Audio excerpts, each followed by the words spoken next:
Hello વિદ્યાર્થી મિત્રો, welcome back. આજે આપણે વાત કરીશું જડત્વ અને દ્રવ્યમાન વિશે, પરંતુ એના પહેલાં જે ટૉપિક જોઈ ગયા હતા એને યાદ કરી લઈએ। તો એ કયો ટૉપિક હતો? તો ન્યૂટનના ગતિનો પ્રથમ નિયમ, બરાબર। અને એનું વાક્ય શું હતું? તો જ્યાં સુધી કોઈ પદાર્થ પર અસંતુલિત બાહ્ય બળ લગાડવામાં ન આવે ત્યાં સુધી તે પદાર્થ સ્થિર અવસ્થામાં હોય તો સ્થિર રહેશે, અને અચળ વેગીય ગતિ કરતો હોય તો તેની અચળ વેગીય ગતિ ચાલુ રાખે છે, બરાબર। તો આના ઉદાહરણમાં આપણે જોઈ ગયા હતા, જેમ કે આ તમે અત્યારે જે નોટબુક જુઓ છો તો એ સ્થિર સ્થિતિમાં છે। કેમ? કારણ કે એના ઉપર કોઈ પ્રકારનું અત્યારે બાહ્ય બળ લગાડવામાં આવી રહ્યું નથી, પરંતુ જ્યારે હું એને બાહ્ય બળ લગાડીશ તો એની અવસ્થા શું થવાની? બદલાવાની। તો આ બાહ્ય બળ લગાડતા એની અવસ્થા બદલાય છે, ઓકે। તો જ્યાં સુધી એના પર અસંતુલિત બાહ્ય બળ નથી લાગતું ત્યાં સુધી આ સ્થિર અવસ્થામાં રહેવાનું છે, બરાબર। એ રીતના અચળ વેગી કોઈ પદાર્થ ગતિ કરતો હોય તો એના ઉપર જ્યાં સુધી બાહ્ય બળ નહીં લાગે ત્યાં સુધી એ એક જ ઝડપથી અથવા એક જ વેગથી શું કરવાનું છે? ગતિ એની ચાલુ રાખવાનો છે, બરાબર। જો એના ગતિ અવસ્થામાં ફેરફાર કરવો હોય, એટલે કે એની ગતિ અવસ્થામાં વધારો કરવો હોય, ઘટાડો કરવો હોય, અથવા તો એને ગતિ અવસ્થામાંથી સ્થિર અવસ્થામાં લાવવું હોય તો તમારે શું કરવું પડશે? અસંતુલિત બાહ્ય બળ લગાડવું પડશે, ઓકે। હવે આ જે જડત્વ છે એ પણ આ પ્રથમ નિયમ સાથે સંબંધ ધરાવે છે। તો હવે એ કઈ રીતના? તો આપણે અલગ અલગ ઉદાહરણ દ્વારા પહેલાં સમજીએ ને। તો પહેલાં આપણે ઉદાહરણ જોઈએ, જેમ કે એક આપણે કાચનો ગ્લાસ લઈએ, બરાબર। અને એ કાચના ગ્લાસ ઉપર એક કડક પુઠ્ઠું, કાગળનું પુઠ્ઠું લઈ લઈએ, ઠીક છે। અને એના ઉપર શું કરી દઈએ? એક્ઝેક્ટ વચ્ચે કોઈન રાખી દઈએ, કોઈ પણ 5નો સિક્કો, બરાબર। તો હવે જ્યારે અત્યારે તમે જોશો તો આ પુઠ્ઠું અને બધું જ શું છે? સ્થિર અવસ્થામાં છે, પરંતુ જ્યારે આપણે આ પુઠ્ઠાને ધક્કો મારીશું, શું કરવાનું છે? આ પુઠ્ઠાને પછી ધક્કો મારવાનો છે, આમ સ્ટ્રાઇક કરવાનું છે, ઓકે। તો જ્યારે આપણે એને ધક્કો લગાવીએ છીએ, બળ આપીએ છીએ, તો હવે એમાં અવલોકન શું જોવા મળશે? શું આ સિક્કો અને પુઠ્ઠું બંને ગતિમાં આવી જશે, કે ફક્ત પુઠ્ઠું ગતિમાં આવશે અને કોઈન નીચે જતો રહેશે, બરાબર? તો આપણને અવલોકનમાં શું જોવા મળશે? કે જેવું આપણે પુઠ્ઠાને ગતિમાં લાવીએ છીએ, સ્ટ્રાઇક કરીએ છીએ, તો એ વખતે એ જે કોઈન હશે એ કોઈન પોતાની અવસ્થા બદલતો નથી। એ પહેલાં સ્થિર અવસ્થામાં હતો અને જ્યારે આ પુઠ્ઠું ગતિમાં આવ્યું ત્યારબાદ પણ એ પોતાની અવસ્થા જાળવી રાખે છે, અને એના એવું કરતો હોવાથી એ શું કરી જાય છે? ગ્લાસની અંદર આવી જાય છે, એટલે કે ગ્લાસમાં પડે છે, બરાબર। હવે આ જ રીતે તમે જે કેરમ રમો છો તો કેરમમાં જ્યારે કુકરીઓની થપ્પી કરી હોય, બરાબર, કુકરીઓની થપ્પી કરી હોય અને એને સ્ટ્રાઇકર દ્વારા એ કુકરીઓને સ્ટ્રાઇક કરવામાં આવે, એ સ્ટ્રાઇકરને અથડાવવામાં આવે, તો તમે જોશો કે ભાઈ જે નીચેની કુકરી હશે એ જ ગતિમાં આવે છે અને ઉપરની કુકરીઓ સ્થિર અવસ્થામાં જ રહે છે, બરાબર। તો એ પણ પોતાની અવસ્થા શું કરી રહી છે?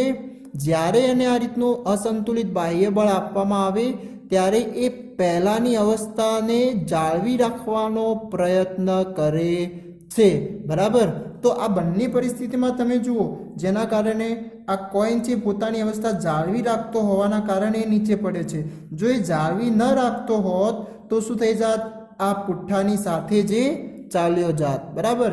અને જો અહીંયા પણ આ જે ઉપરની કુકરીઓ હતી એ પોતાની અવસ્થા, પહેલાંની જે સ્થિર અવસ્થા હતી એ જો ન જાળવી હોત તો એ પણ શું થાત?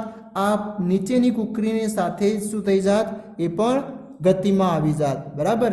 હવે એક બીજું પણ ઉદાહરણ આપણે, જેમ કે જ્યારે તમે બસમાં મુસાફરી કરો છો, ઓકે, તો જ્યારે બસ સ્થિર સ્થિતિમાં છે અને સ્થિરમાંથી ગતિ અવસ્થામાં આવે છે તો આપણે જોશો કે આપણને આપણા શરીર પર એક ઝાટકો લાગે છે, બરાબર, જ્યારે એ સ્થિર સ્થિતિમાંથી ગતિમાં આવશે ત્યારે. ઓકે, તો તમે સમજી શકો કે કઈ બાજુએ ઝાટકો આપણા શરીર પર લાગે છે, એટલે કે આપણું શરીર વળે છે આગળ કે આગળની તરફ કે પાછળની તરફ. જ્યારે શું કરશે, કોઈ બસ અથવા વાહન જ્યારે સ્થિર સ્થિતિમાંથી ગતિમાં આવે એ દરમિયાન એ શું કરતું હોય છે, તો આપણું એ ગતિમાં તો આવે છે તો આપણું શરીર શું થાય છે, પાછળની તરફ એક જર્ક અનુભવે છે, એક પ્રકારનો ઝાટકો અનુભવે છે. બરાબર, એની સાથે બીજું કે જ્યારે એ ગતિમાં હોય અને સ્થિર અવસ્થામાં આવે, બરાબર, એટલે કે બ્રેક લગાડવામાં આવે વાહનને, તો આપણું શરીર શું થાય છે, આગળની તરફ ઝૂકે છે. બરાબર, તો હવે આવું કેમ? ઓકે, તો આનો મતલબ એમ કે અહીંયા જે પણ પદાર્થો હોય છે એ પદાર્થો પર જ્યાં સુધી અસંતુલિત બાહ્ય બળ નથી લાગતું ત્યાં સુધી જેમ પહેલાંની જે અવસ્થા હોય છે એ અવસ્થા જાળવી રાખવાનો પ્રયત્ન કરે છે. બરાબર, જેમ કે આપણે અહીંયા આ બંનેમાં જોઈએ તો પહેલાં સ્થિર અવસ્થા હતી તો સ્થિર અવસ્થા એમની જાળવી રાખવાનો પ્રયત્ન કર્યો, માટે એ શું થઈ જાય છે, ત્યાંના ત્યાં રહે છે. ઓકે, અને બીજું વાત કરીએ આપણે બસમાં, કે બસ જ્યારે સ્થિર સ્થિતિમાંથી ગતિમાં આવે છે તો સૌપ્રથમ આપણું શરીર શું હોય છે, માન લો કે તમે બસમાં બેઠા છો અથવા કોઈ વાહનમાં, તો આપણું શરીર પહેલાંથી જ બસ જ્યારે સ્થિર હતી ત્યારે આપણે પણ સ્થિર અવસ્થામાં હતા. ઓકે, તો જેવી જ બસ ગતિમાં આવવાનું ચાલુ કરે છે એટલે આપણા પગ તરત જ એની સાથે સંપર્કમાં છે તો એ તો તરત જ ગતિમાં આવી જાય છે. પરંતુ જે આપણો ઉપરનો ભાગ હોય છે એ પહેલાંની અવસ્થા જાળવી રાખે છે. શું કરે છે? પહેલાંની અવસ્થા જાળવી રાખે છે, જેના કારણે આપણું શરીર થોડુંક પાછળની તરફ ધકેલાય છે, જર્ક અનુભવે છે. બરાબર, એ રીતના જ્યારે ગતિમાં હોય અને બ્રેક લગાડવામાં આવે તો પહેલાં એ ગતિમાં હતું.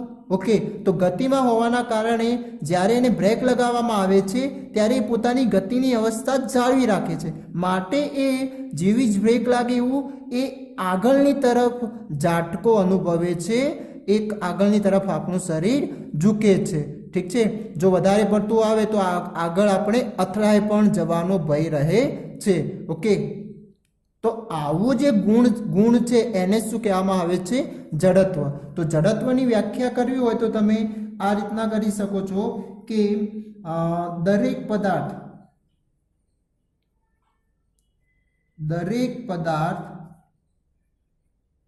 પોતાની અવસ્થામાં થતા ફેરફારનો વિરોધ કરતા દરેક પદાર્થ પોતાની અવસ્થામાં થતા ફેરફારનો વિરોધ કરતા ગુણધર્મને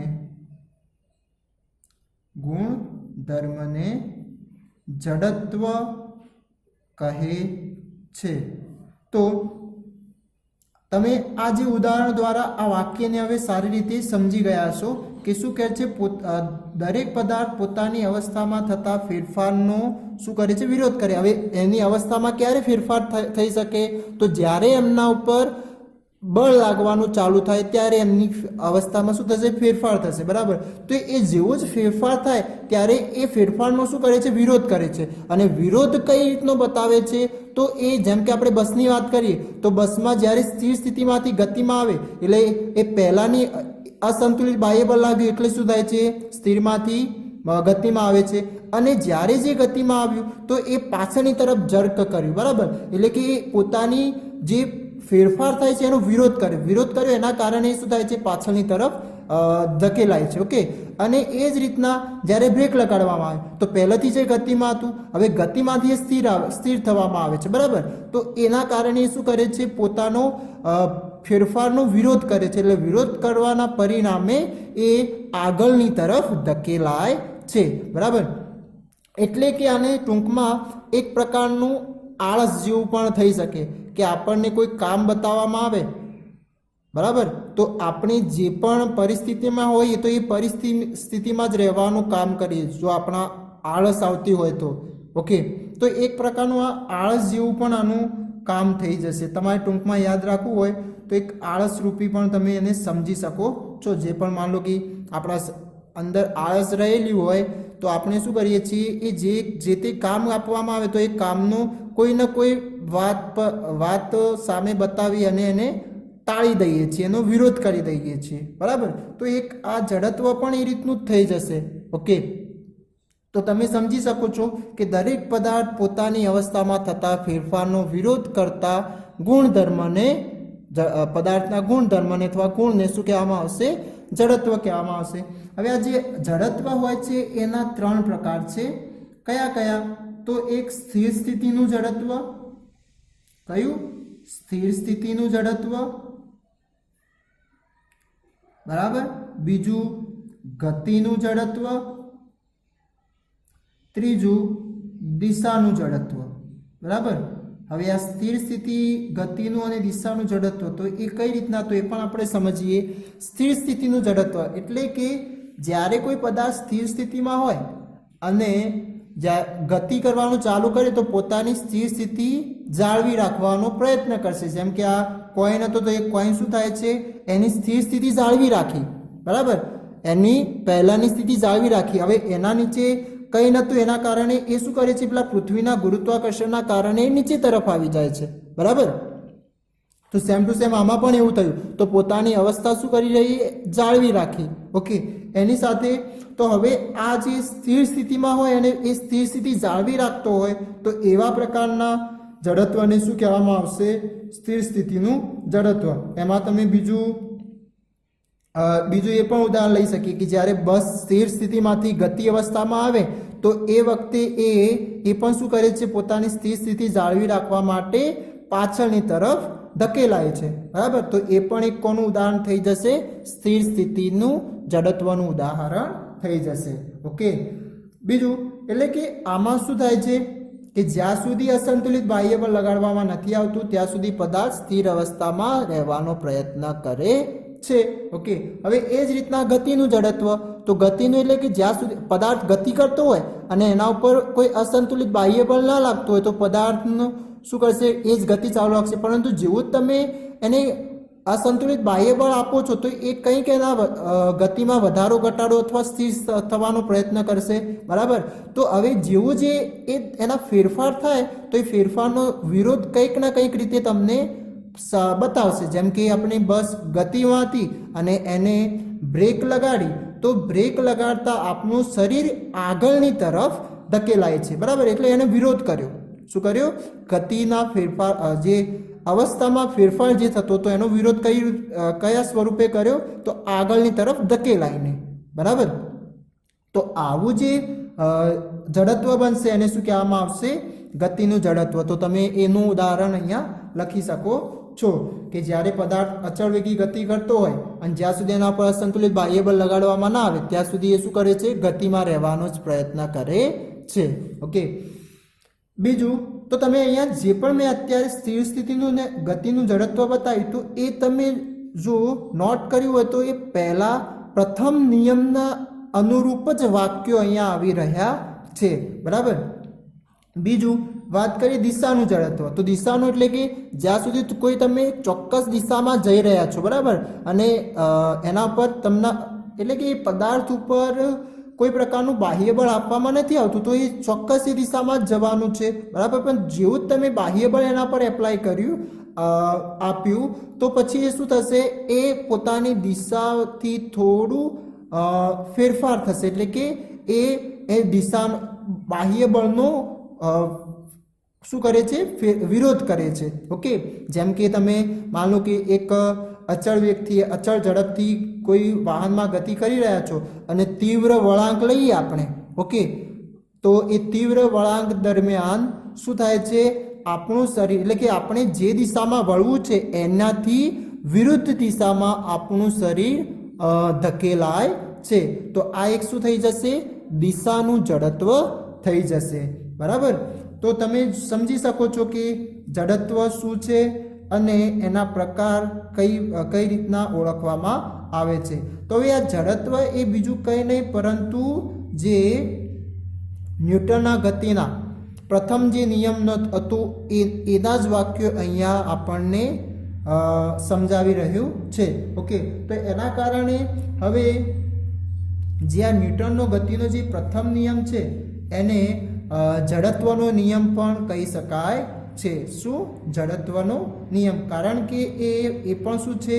જડત્વ પર જ આધારિત છે. આપણે જોઈ ગયા કે જ્યાં સુધી પદાર્થ પર અસંતુલિત બાહ્ય બળ ના લાગે ત્યાં સુધી એ પોતાની અવસ્થા જાળવી રાખે છે. સ્થિર અથવા તો ગતિ અવસ્થામાં હોય તો એ જ અવસ્થા જાળવી રાખે છે. બરાબર. માટે જે પ્રથમ નિયમ છે એને બીજા સ્વરૂપમાં બોલવું હોય તો જડત્વનો નિયમ તરીકે પણ આપણે ઓળખી શકીએ છીએ.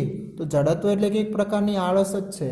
શું છે? એક પ્રકારની આળસ કે ભાઈ જે તે એના અંદર ફેરફાર થતો એ ફેરફાર ન કરવો પડે એના માટે એ કંઈક એનો વિરોધ કરે છે અને વિરોધ સ્વરૂપે આપણને કોઈક જેમ કે સ્થિર સ્થિતિમાંથી ગતિમાં આવતા હોય તો કંઈક આપણું શરીર શું થાય છે? આગળની તરફ અથવા તો પછી પાછળની તરફ, જ્યારે ગતિમાંથી સ્થિરમાં આવતા હોય તો એ આગળની તરફ અને સ્થિરમાંથી ગતિમાં આવતા હોય તો એ પાછળની તરફ ધકેલાય છે.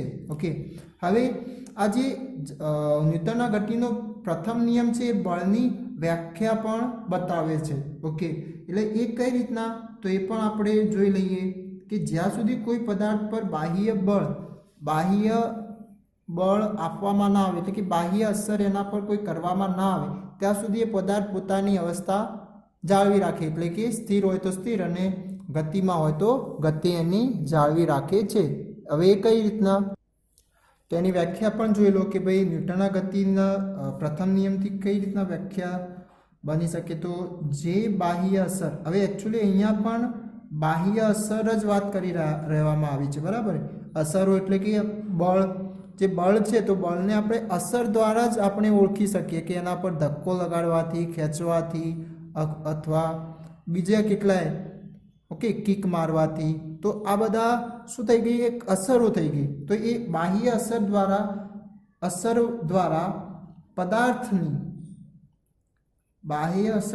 પદાર્થની સ્થિર કે ગતિમાન અવસ્થામાં ફેરફાર થાય. કારણ કે બાહ્ય અસર આપણે આપી રહ્યા છીએ તેના અંદર શું થવાનું છે? ફેરફાર થવાનો છે. બરાબર. ફેરફાર થાય તો તેવી અસરને અથવા તેવી બાહ્ય અસરને અથવા તેવી અસરને શું કહેવામાં આવશે? બળ કહે છે. તો આની સાથે તમને બીજું એ પણ યાદ રાખી શકો કે ભાઈ ન્યૂટનની ગતિનો પ્રથમ નિયમ એ શું કરે છે? બળની વ્યાખ્યા આપે છે. શું કરે છે? બળની વ્યાખ્યા આપે છે. ઓકે, તો આ કંઈક થોડી સામાન્ય માહિતી હતી જે તમારે યાદ રાખવી. હવે આપણે વાત કરીએ જડત્વ અને દ્રવ્યમાન એ એકબીજા સાથે કેવો સંબંધ ધરાવે છે. હવે દ્રવ્યમાન એટલે બીજું કંઈ નહીં, પદાર્થનું દળ. શું? પદાર્થનું દળ. ઓકે, હવે આ કઈ રીતના? તો એ પણ જોઈ લઈએ આપણે. તો હવે જે ઉદાહરણ હું કહી રહ્યો છું ધ્યાનથી સમજજો. જેમ કે આપણે એક કોઈ બોક્સ હોય, બરાબર, એ પહેલાં આપણે ખાલી રાખીએ અને ખાલી બોક્સને ધક્કો મારીએ. ઓકે, અને એક બીજું બોક્સ લઈએ જેમાં કંઈક વસ્તુઓ ભરી હોય તમે, અને એ બોક્સને આપણે ધક્કો મારીએ. ઓકે, બળ આપીએ. તો આમાંથી કયું બોક્સ આપણને ધક્કો મારવામાં સરળ પડશે? તો તમે જાણી શકો છો કે ભાઈ જે ખાલી ખોખું હશે, ખાલી બોક્સ હશે, એ શું થશે? સરળતાથી આપણે એને ધકેલી શકીએ છીએ. પરંતુ જે ભરેલું બોક્સ હશે એને ધકેલવા માટે વધુ બળ આપવું પડશે. તો આમાં કંઈક ભર્યું તો એનો મતલબ આમાં પહેલાના બોક્સ કરતા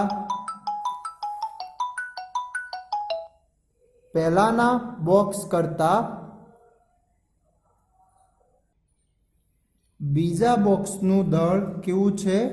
વધુ છે. તો વધુ હોવાના કારણે આપણે બાહ્ય બળ પણ કેવું આપવું પડ્યું? વધુ આપવું પડ્યું. હવે એ જ રીતના માન લો કે એક બાઇક બાઇકને એક બાઇક અને એક ટ્રક, ઓકે, એ બંને, અહીંયા હું શબ્દો એમના લખું છું, બાઇક અને ટ્રક, એ બંને એક જ ઝડપથી ગતિ કરતા હોય તો કોને સ્થિર અવસ્થામાં લાવવા માટે અથવા તો સ્થિર અવસ્થામાં આપણે લાવશું તો એમાં કોને ઓછું બળ આપવું પડશે?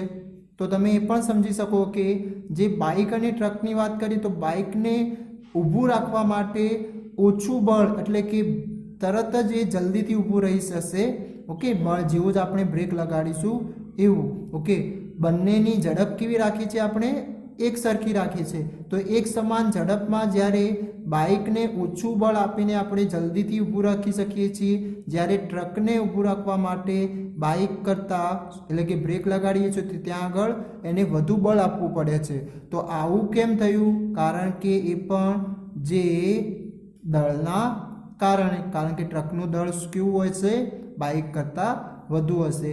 તો હવે તમે સમજી શકો છો કે ભાઈ જેટલું દળ વધારે એટલું આપણે જડત્વ એના ઉપર વધુ લાગી રહેતું હોય છે.